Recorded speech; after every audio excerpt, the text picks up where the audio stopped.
Welcome to the second Google Live session. I'm Nicole, your instructor for EXW100. So let me just pull up my notes real quick. So this live session will be approximately 30 minutes. We're going to cover a few topics today.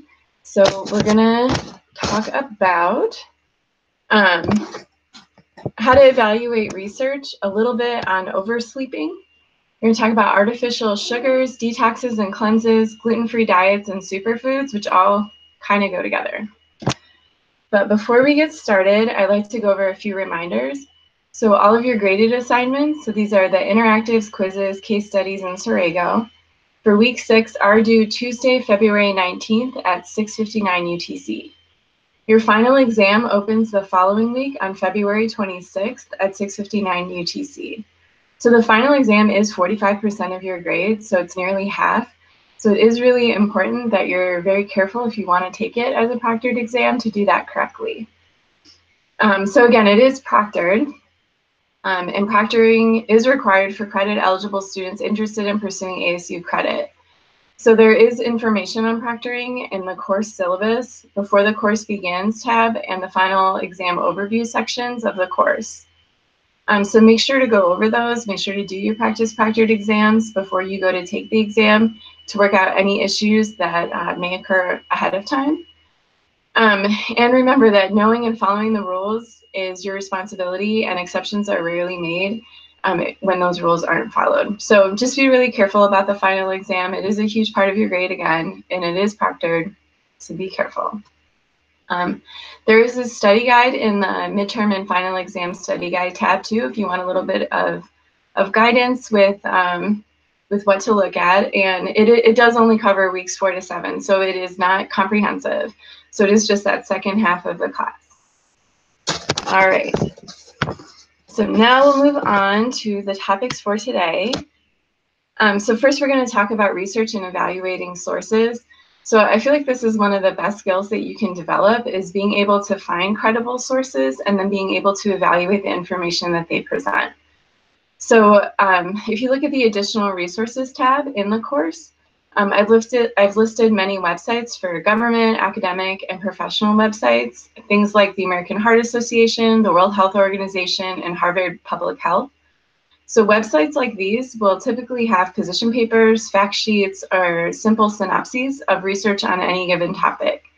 So these sites are great for fairly basic and easy to understand information, kind of like this class. And sometimes it gives some more in-depth information. They're also a great place to start. So you get a foundation, you get an idea of what the current literature is out there, what the information is that's accepted in that field.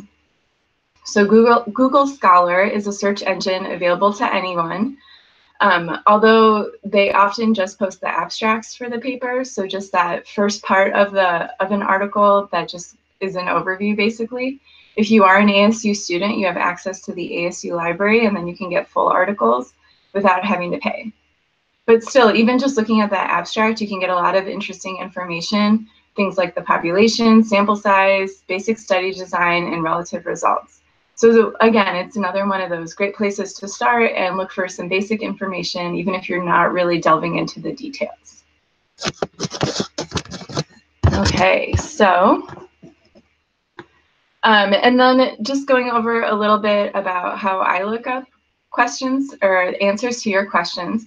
So I work for WIC, so it's the special supplemental nutrition program for women, infants, and children. And so we provide nutrition education quarterly to our clients, which are pregnant women, breastfeeding women, postpartum women, and then infants from birth up to 5 years. And so that is my specialty. I end up talking a lot about introducing foods, overcoming obstacles to breastfeeding, those kinds of issues. So a lot of the questions that you're asking are a little bit outside of my day-to-day knowledge, right? And I'm sure this is true for you guys as well. That's why you're asking the questions. And so how I go about trying to find information on some of these other topics is generally go to Google Scholar first, and then get an idea of the types of things that are out there. And then I'll go into the ASU website and I'll look for what's called meta-analyses. And so meta-analyses are, it's like taking all of the information, like several studies, and reviewing them together and evaluating them using statistical means. So it's one of the strongest types of papers that you can come across. It'll give you a really great overview of all the information that's out there. And it's a little bit easier to assess in a quick way, and especially if you're new to looking at papers, so that you don't have to get into the weeds of, you know, who was their sample, how big was the sample, when was this conducted, what were the methods used. It just gives you a good overview. And even in Google Scholar, you can search for the topic that you're looking for and add meta-analyses after it, and you'll get a lot of really good papers. It's also just a great place to start. So, you know, often when you're in college, they want primary research, and so not these meta-analyses, not systematic reviews. What they want is are those original papers. But when you find a meta-analyses, you can, what they do, they call it mining the references. And so you can look at who they referenced and go back and find those articles.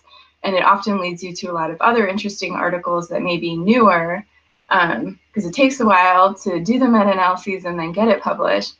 But again, it's just a really great place to start. It's a great place to get an overview. They're excellent resources.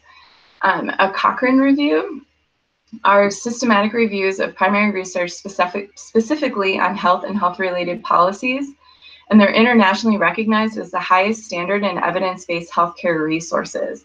So if you're looking for anything related to health or wellness, finding a Cochrane review is definitely an amazing place to start. And it'll give you all of the latest research and what is generally accepted in that field.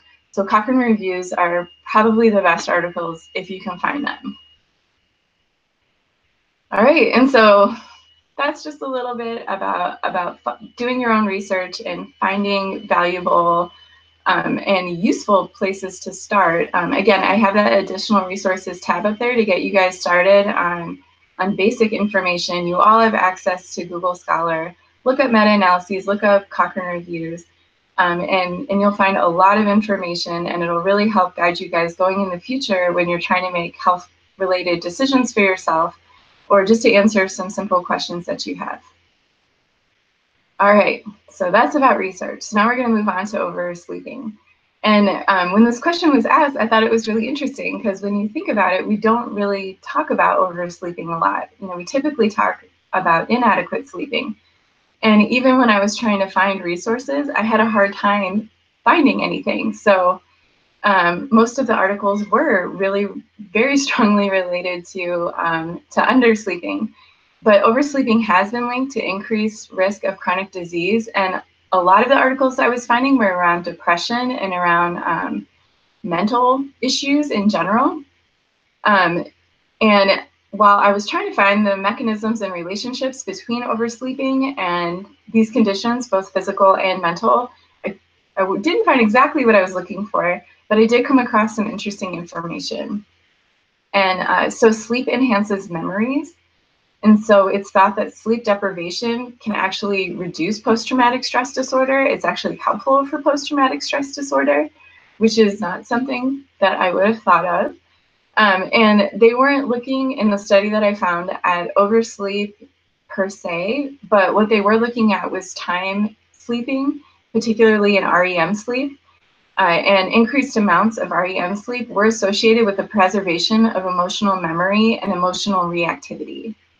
And I thought that was really interesting.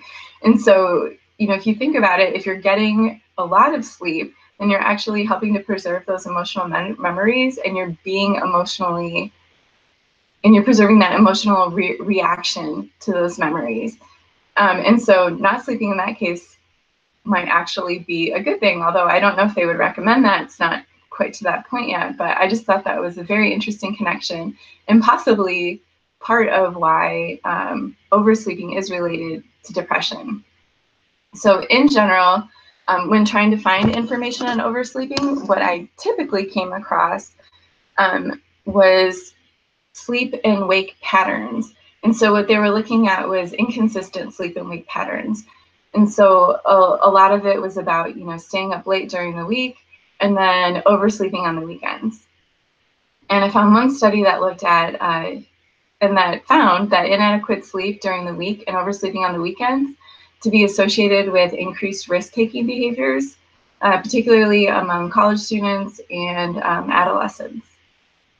In another study, they were looking at people with circadian rhythms that are generally geared towards being more alert at night. And these people tend to have very inconsistent sleep patterns. So again, that whole idea of, going to bed late during the week, not getting enough sleep all during the week, and then on the weekends trying to catch up. And what they found was there was an increased list of what they call low satisfaction in life and elevated risks of depression, seasonal affective disorder, and bulimia. And so, not having that consistent sleep pattern, can be very dangerous to your health, especially with these mental health related issues. So it sounds like with most things, moderation and consistency is best with sleep, and that, you can get too much, and going to bed at roughly the same time of the night, every night, which can be hard, is probably the best thing for your health. Okay, so now we'll move on to artificial sugars.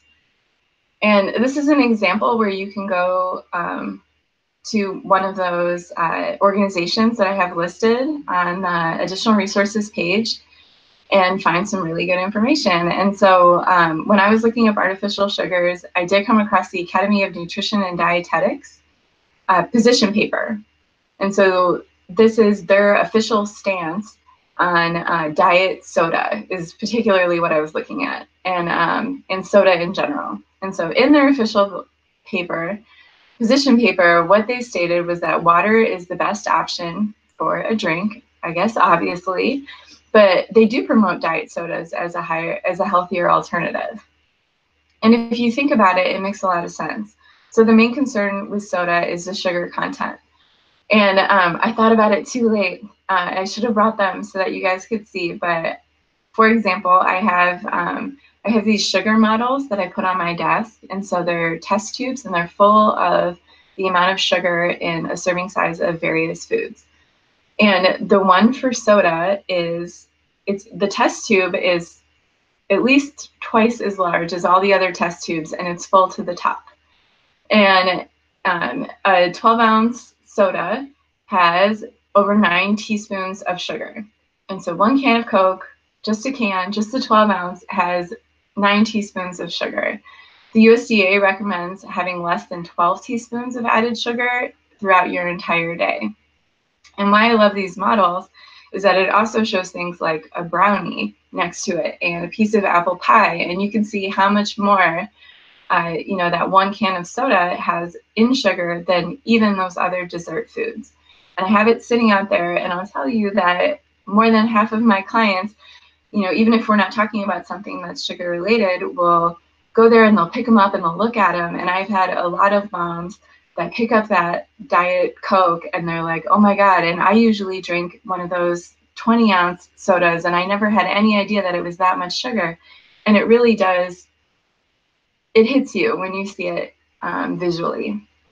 There are many, many rethink your drink campaigns that have similar kinds of models. You can just Google them and you'll find tons, and it's a really good visual.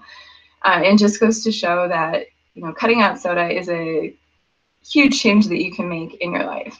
So that's not 100% all about artificial sugars, but it's definitely one of the biggest places that we come across artificial sugars is in diet beverages. So then just talking a little bit about the safety of artificial sweeteners.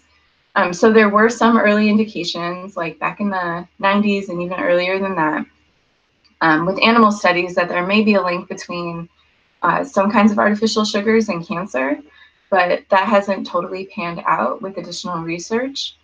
And so what they found is that you'd have to consume very high levels of these artificial sugars to be affected. So for example, again, using the 12-ounce soda, A 12-ounce diet soda contains 192 milligrams of aspartame, and a packet of tabletop sweetener contains about 35 milligrams. So if you're thinking of just, the amount of sugar that you would put, artificial sugar that you put in, your iced tea or whatever at the table. So it's even a smaller fraction of what's in a Diet Coke.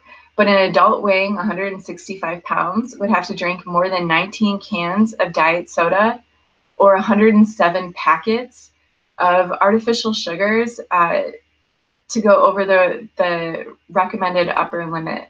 And so that's kind of hard to do. It's not impossible that somebody could drink that much soda, but it's not, or that many packets, but it's not common. The latest artificial sugar concern is about its link to weight gain. So research is currently being conducted to see if it's causative or just a correlative relationship between the amount of artificial sugars that people are eating and their weight, and then the mechanisms behind that. So some of the information that I found is that artificial sweeteners may be affecting the brain processing of this sweet taste. And I've come across that more often than any of the other rationale. And so the argument is that the change in the sweet processing makes people crave and eat more sugar overall, even if they're not getting it, in that soda. So that person has made a positive choice, right? They're substituting soda, regular soda, for diet soda, as recommended by the American Academy of Nutrition and Dietetics. But what they're eating outside of drinking that soda is unhealthy. They're making a lot less healthy choices and consuming more sugar overall. And so that's the current concern, is that drinking more diet soda actually makes you want sugar more and leads to an unhealthier diet overall. So the jury's kind of out on that one, about whether artificial sugars are good or not. Again, much like with sleep, I feel like with everything that we talk about, moderation is probably key. Okay, so the next thing I want to talk about is gluten-free diets. And so for those with celiac, which is a food allergy or an autoimmune response to the protein gluten, which is found in wheat, rye, and barley, those people should absolutely follow a gluten-free diet to maintain health. If you guys have ever seen pictures of people's large intestines who have celiac disease, there's these little cilia, I believe that's the correct word, that are in your intestines that absorb all the nutrients that are in your food. And people who have celiac disease, because it's this autoimmune disorder and they are attacking their own bodies, those little cilia are flat. And it can have huge impacts on their health and well-being. And those people, they need to. This is a major health concern.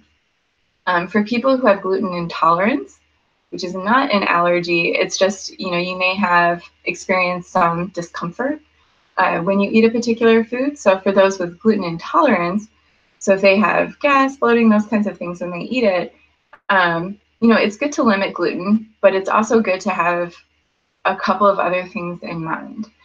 So gluten-free processed products tend to not be as healthy as people think they are. If you don't have intolerance, I would take a very good look at the back of those processed products. Because sometimes what people see is, oh, it's gluten-free crackers, it's gluten-free cookies, this is better for me, I'm making a healthier choice than the regular version. But that is typically not true. Gluten gives bread and cakes that fluffy texture. And what often happens is, to make up for not having that fluffy texture, for having that more dense, less good, let's say, texture, what companies do is add a lot more fat and a lot more sugar. And so a lot of times those gluten-free cookies are actually higher in calories, higher in fat, higher in sugar than the regular alternative. So, just be a little bit careful. Don't assume that just because something's gluten-free, it means that it's healthy. And again, that doesn't mean that a gluten-free diet is unhealthy. And for a lot of people, when you're making a major change in your diet like that, it just makes you more aware of what you're eating in general, and leads a lot of people to make healthier choices, again, in general. And, you know, just be a little bit careful. Don't assume that just because something's gluten-free, it means that it's unhealthy. And again, that doesn't mean that a gluten-free diet is unhealthy. And for a lot of people, when you're making a major change in your diet like that, it just makes you more aware of what you're eating in general, and leads a lot of people to make healthier choices, again, in general. And especially because there's gluten in so many of our dessert items, what ends up happening a lot of times is that people are eating less of those concentrated sweets, those things that tend to give anybody stomach aches, and they feel better.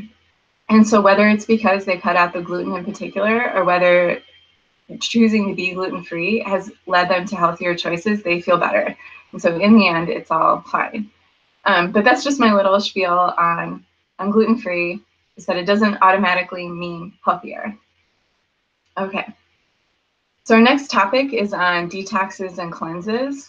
There's no physiological basis that a detox can actually pull toxins from your tissues. And so, you know, when you get into taking anatomy and physiology and all those other classes, what you'll go over a lot is that your blood is filtered through your liver and your kidneys. And so that's how things become detoxed out of your system. That's how you remove toxins from your body. So drinking plenty of water, limiting caffeine, alcohol, excess sodium, sugar, the kind of things that are hard on your liver and your kidneys, getting plenty of fruits, vegetables, whole grains. So basically following a healthy diet to help support the health of your liver and kidneys, just helps everything run a little bit more smoothly and gets things moving through your system at as fast of a pace as your body possibly can. So yeah, just following that healthy diet is really important if you want to move toxins through your system. So along these lines, certain components of detoxes, like lemon juice, if you've heard of that lemon juice, cayenne, apple cider vinegar detox, just like many other plant-based foods, like many other fermented foods, have antioxidant properties that protect your body from the damage done by free radicals, as well as, like I mentioned, the fermented foods that are really high in probiotics, which are very important to your digestive system. And so with antioxidants, again, repairing that damage or protecting from the damage created by free radicals. Free radicals are, at a basic, an electron, or short an electron. And so antioxidants are things that can donate an electron to a free radical, and it makes the free radical stable. And so the stable free radical won't negatively impact your body. So it's just like a chemistry thing that's important to know. But again, and antioxidants are very rich in things, fruits, vegetables, all that good healthy stuff. So free radicals are sometimes created in your body during metabolism.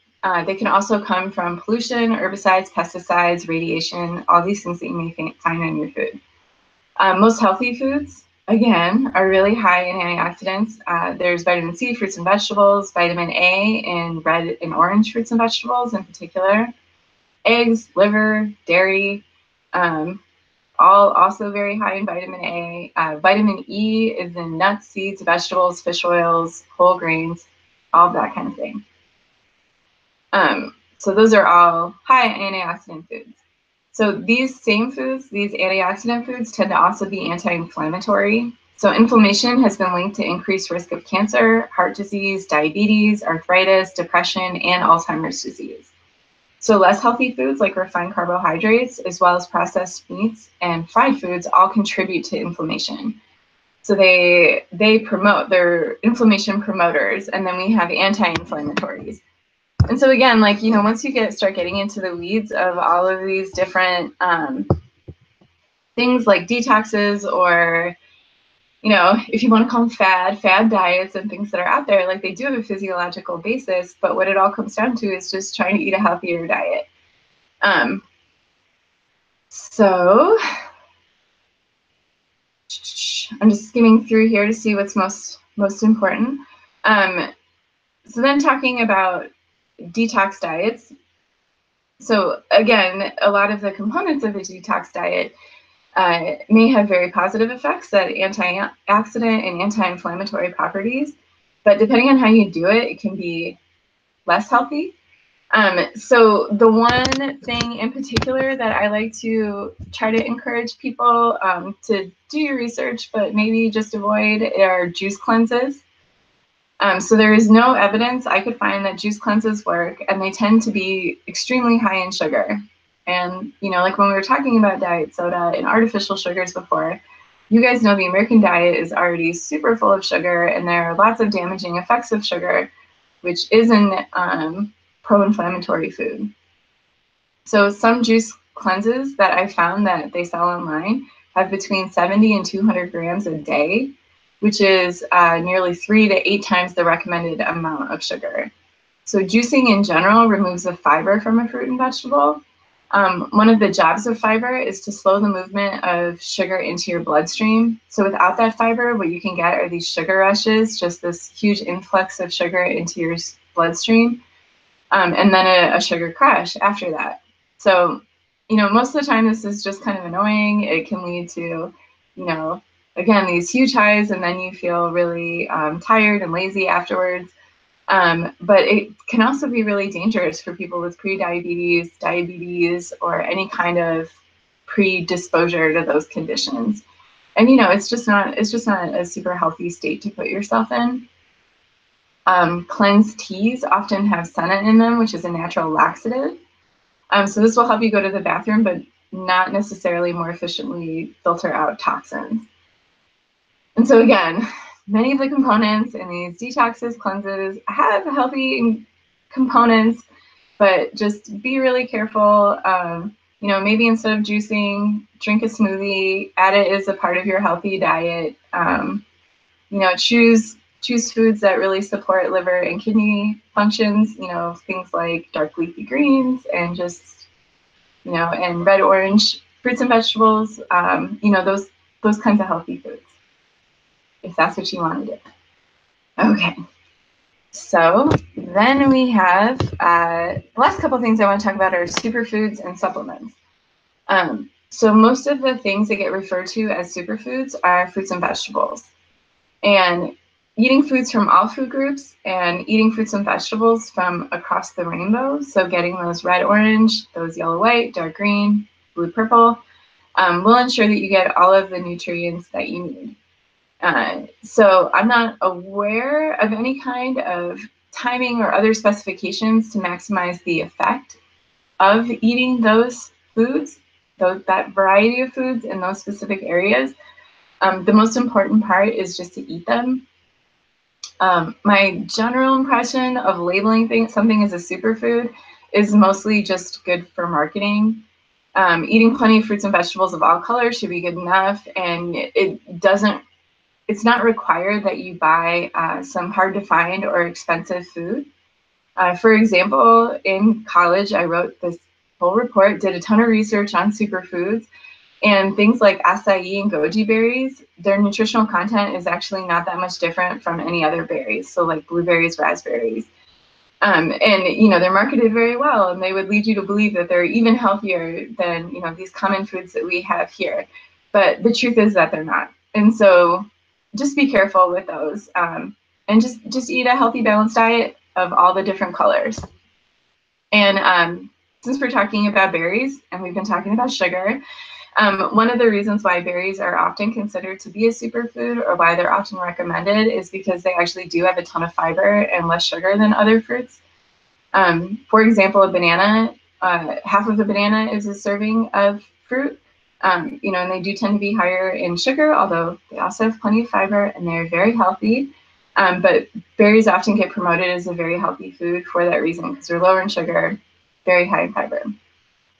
High in antioxidants, really high in antioxidants. So then the last topic is supplements.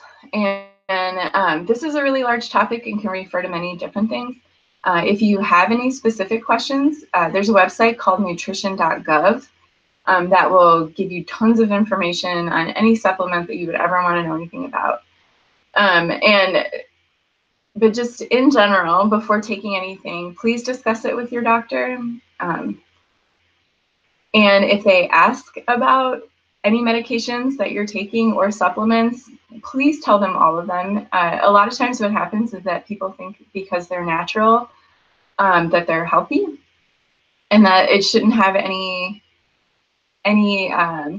interaction or any negative effects on their health or any interactions with medications that they might be taking, and that's just not true. So just make sure to mention those to your doctor. There are two general types of supplements. There's vitamins and minerals, and there's herbs. So taking a multivitamin, is generally accepted to be a good idea for most people, just to fill in the little gaps in your diet, because most of us have some that exist. And it's important, especially if you have a poor diet, if you're pregnant in particular, it really helps with filling those gaps. If you're vegan, if your diet is limited in any way, taking a multivitamin is a great approach. Not a big deal. That one you don't really need to discuss too much, although you may want to mention to your doctor.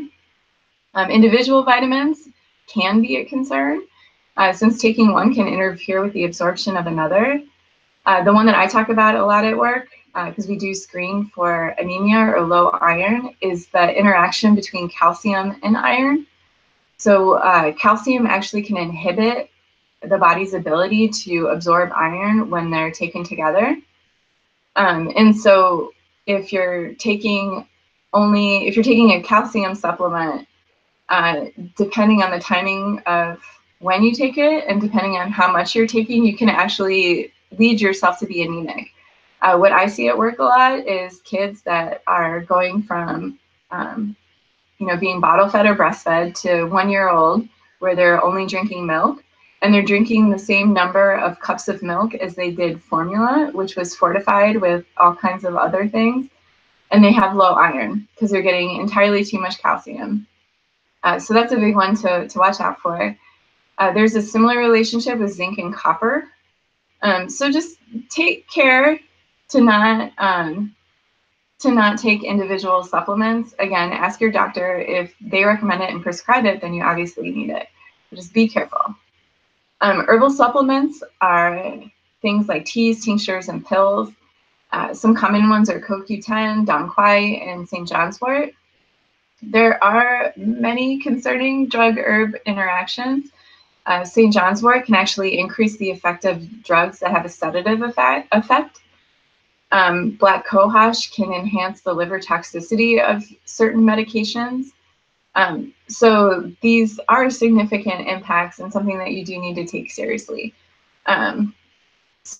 So again, please talk to your doctor before taking any of these items.